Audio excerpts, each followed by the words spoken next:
accompagné de sa délégation. Bonjour tous. La délégation dont l'honorable Zandi, l'honorable Boki et le secrétaire général du Dr Farah Julien pour les propos introductifs. Honorables invités, mesdames et messieurs les journalistes, je voudrais saluer votre présence à cette conférence du Congrès panafricain et ses alliés. Alors, conférence qui a pour but de donner la position du CPR sur quelques points de l'actualité et je dirais plutôt 4 points de l'actualité. Il s'agit notamment de l'organisation du scrutin du 31 octobre 2020. Il s'agit des violences intercommunautaires que nous constatons. Il s'agit de la déclaration de la mise en place du CNT, Congrès ou, comment ils appellent ça, Conseil national de transition. Et il s'agit de parler de la poursuite du dialogue politique. En ce qui concerne le premier point, l'organisation de l'élection présidentielle. Il faut noter que la CEI, par la voix de son président, a proclamé les résultats de l'élection présidentielle à date du 3 novembre 2020.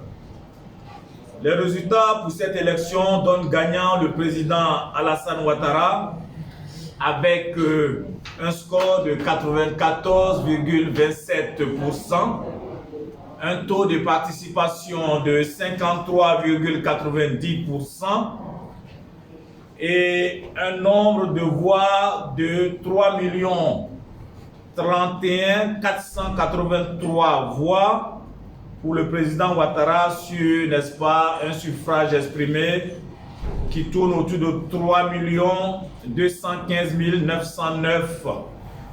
Alors, le président Ouattara s'en sort avec un score de 94,27%, comme je l'ai noté. Monsieur Kakabe avec un score de 1,99%. Monsieur Bédier, un score de 1,66%. Monsieur Afi, un score de 0,99%. Et le scrutin s'est passé, n'est-ce pas, sur 17 601 bureaux de vote sur 22 000 bureaux de vote prévus.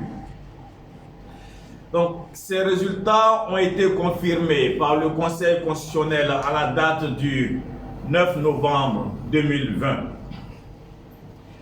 Les représentants du CPR et ses alliés au sein de la commission électorale et au sein des CEI locales ont noté que l'élection s'est passée dans l'ensemble de manière transparente et équitable. Ils ont noté bien entendu quelques échauffourées et des actions de vandalisme ici et là qui ont eu pour résultat d'empêcher certains de nos compatriotes de voter dans quelques bureaux de vote.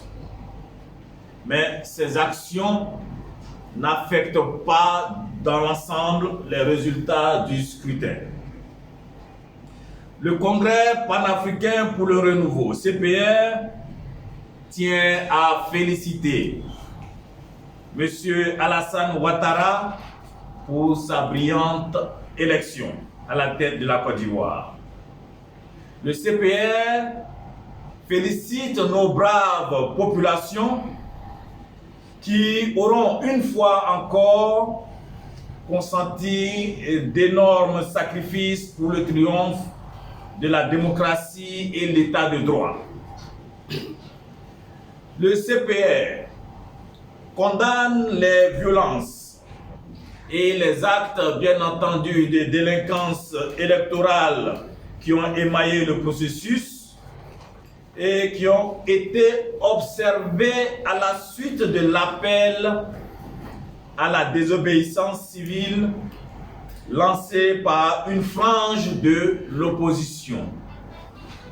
Ces actes constituent des délits poursuivis bien entendu par le Code pénal et sont des violations graves de notre Constitution.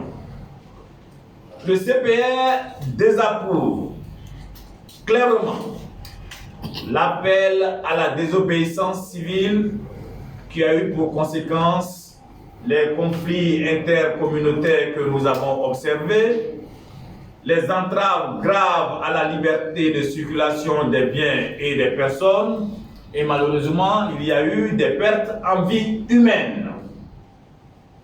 Le CPR adresse ses condoléances aux familles des victimes et marque sa solidarité à l'endroit de tous nos compatriotes qui ont subi, qui ont connu des pertes de leurs biens à la suite de ce mot d'ordre qui malheureusement continue de faire des victimes.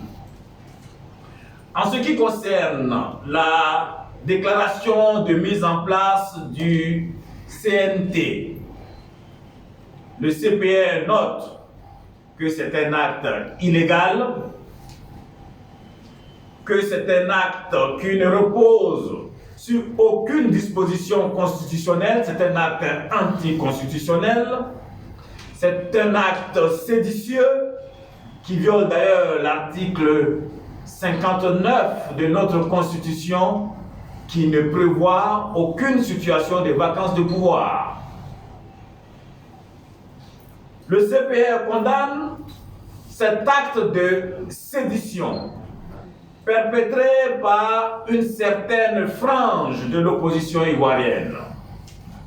Le CPR appelle donc à la fermeté de la justice vis-à-vis de cet acte subversif qui vise à instaurer l'anarchie dans notre pays. En ce qui concerne la poursuite du dialogue, pour finir, le CPR se réjouit de cette initiative du président Ouattara, approuvée par le président Bédié.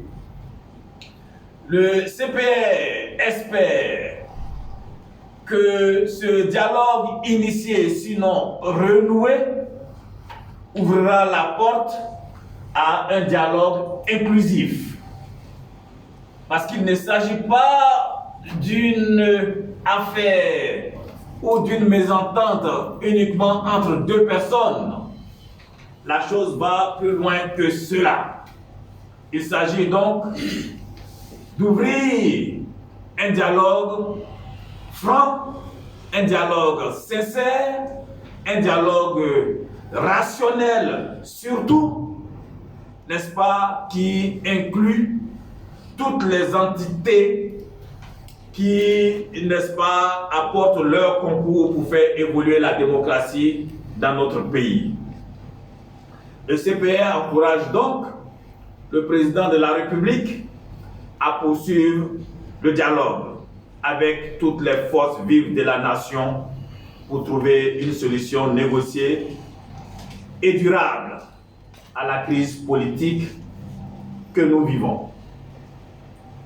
Le CPR demande au président Bédié de se désolidariser clairement et publiquement de l'entreprise hérétique de ce qu'ils appellent le CNT. C'est une action qui viole notre Constitution. Le CPR demande au président Bédié de condamner clairement les discours de division ethnique et les violences intercommunautaires. Et le CPR souhaite que le président Bédié puisse appeler publiquement à la paix et à la fin du mot d'ordre de désobéissance civile qui finalement est un mot d'ordre de boycott qui sèment le désordre dans notre pays. Le CPR félicite les forces régaliennes pour leur rigueur et pour leur professionnalisme. Demande au gouvernement de prendre les mesures idoines pour assurer la sécurité des biens et des personnes sur toute l'étendue du territoire. Et pour finir, le CPR invite tous nos compatriotes à aller au travail, à reprendre le travail dans la discipline, dans l'union, pour qu'ensemble, nous puissions bâtir une Côte d'Ivoire de développement, une Côte d'Ivoire solidaire. Je vous remercie, messieurs les journalistes. Je suis à vous.